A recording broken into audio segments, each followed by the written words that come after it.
Muy buenos días, chicos. El día de hoy vamos a ver un tema bastante importante que viene a ser el átomo.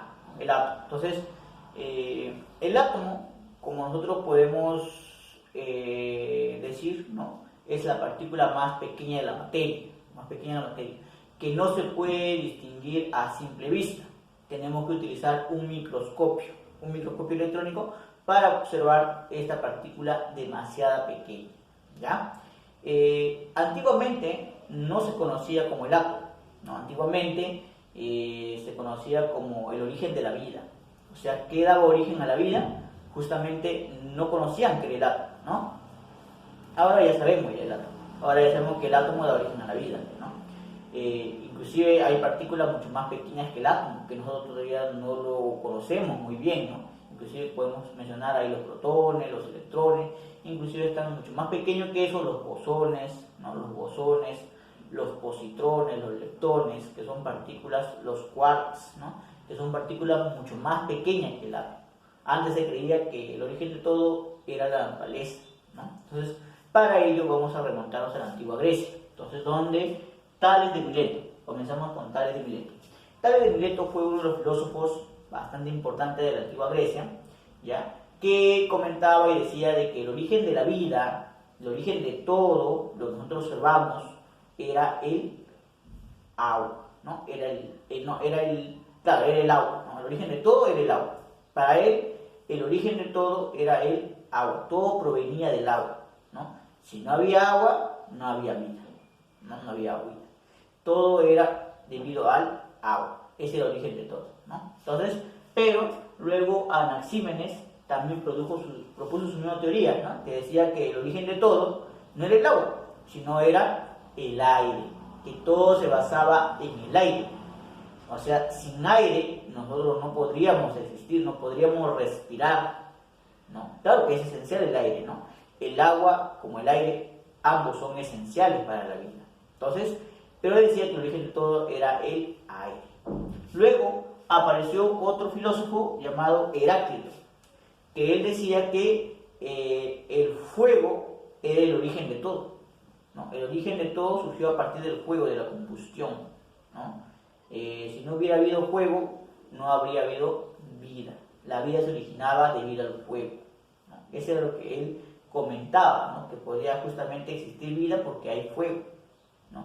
Entonces, si el fuego, si no habría fuego, entonces no habría vida, ¿no? Eso es lo que él justificaba de esa manera, que el origen de todo era el fuego, ¿no? El calor que ejercía, que emanaba del fuego, justamente originaba la vida, ¿ya? Luego apareció Empédocles. Empédocles juntó los 4 elementos y lo añadió la tierra. Decía que el origen de todo era la tierra y añadió los 3 elementos además. O sea, unió los 4 elementos diciendo que todos eran importantes y que todos generaban la vida, ¿no? Los 4 elementos no estaban, no habría vida. Entonces, hasta ahí nosotros podríamos decir que ellos tenían razón, pues, ¿no? Porque si no hay tierra, ¿en dónde existirían los humanos? No habría vida si no hubiera tierra. Si no hay aire, tampoco, ¿no? Si no tenemos aire, no podríamos existir, no podríamos respirar. Si no hay agua, tampoco podríamos vivir, porque el hombre no puede vivir sin agua, ¿no? Tiene que las células comenzar justamente a necesitar agua, ¿no? Y el fuego, pues, también igualmente, si no hay fuego, si no hay calor, entonces, ¿qué quiere decir? Que una persona puede morir, pues, ¿no? Puede morir. Si no hay calor, la persona muere. Necesitamos también del calor, ¿ya? Entonces, hasta ahí todo estaba correcto. Con respecto a ello, los filósofos, ¿no? Los 4 elementos eran importantes. Pero no explicaba de dónde se originaba. No podían explicar. Entonces, apareció Aristóteles. Aristóteles decía de que había un 5.º elemento. El 5.º elemento era el éter. El éter, dice, justamente era la sustancia o el 5.º elemento que generaba la vida. A ciencia cierta se decía eso, pero no se conocía muy bien esas propiedades. Entonces, como no se conocía, aparecieron nuevos filósofos diciendo de que había algo más pequeño que justamente que el éter, que podría generar la vida. Entonces, para ello apareció Demócrito, el cual dio el nombre a que ese algo pequeño se llamaba átomo. Lo puso así, ese algo pequeño se llama átomo.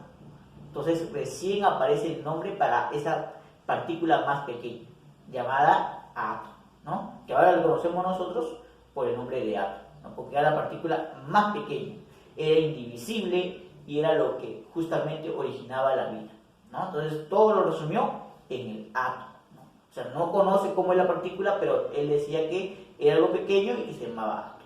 Esa es la manera, ¿no? Luego de ahí surgieron varias teorías. A partir de esa teoría surgieron varias teorías. Entonces, Dalton propuso la primera teoría que decía que el átomo era una partícula muy pequeña e indivisible, o sea, no se podría dividir, que era lo más pequeño que tenía, ¿no? Y era semejante a una bola de billar, una pelotita, ¿no? Con el cual fue y la pelota cae dentro del agujero, entonces era semejante a esa bola de billar, una pelota compacta. Entonces, eso era una idea nada más, porque todavía no observaban el átomo, ¿no? Luego apareció Thomson. Ya para el tiempo de Thomson ya se podía conocer algunas partículas. Por ello aparecieron las partículas de los neutrones, que eran mucho más pequeños que el átomo.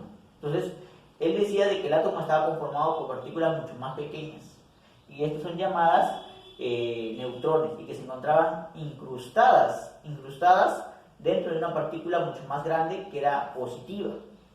Entonces decía que negativo con positivo se atraen, pues, ¿no? Negativo con positivo se atraen y justamente se encontraban incrustadas, formando como si fuese un budín con pasas, ¿no? De esa manera, un budín. Bueno, era un budín de pasas, lo dijo ese nombre debido al dulce inglés de su época, pues, ¿no? Que era semejante a eso, ¿ya?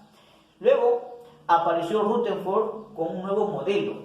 Ya en ese tiempo de Rutherford también aparecieron nuevas partículas también, ¿no? Los neutrones. Entonces, con la llegada de Rutherford, él planteó un nuevo modelo planetario, el modelo planetario, que consistía en una parte central, que era el núcleo, y luego alrededor de él giraban los electrones, en órbitas, bueno, en órbitas giraban los electrones. Era semejante al sistema planetario, ¿no? Recuerden que ya para esta época ya prevalece el concepto de que el Sol ya no era, que la Tierra ya no era la parte central, sino que el Sol era la parte central y la Tierra giraba alrededor de él, ¿no? Entonces, sistema planetario, ¿ya? Luego aparece Bohr con un nuevo modelo, el modelo de las órbitas. Decía de que, claro, era como un sistema planetario, pero estos eran órbitas que giraban en torno al centro, ¿no? En torno al centro, y que cada órbita era un nivel de energía, a los cuales se le denominó números cuánticos. Y este tema de números cuánticos, chicos, nosotros lo vamos a ver, ¿ya? Todavía vamos a explicar un poquito más con respecto al modelo de Bohr, ¿no? Cuando se habla sobre el átomo, ¿no?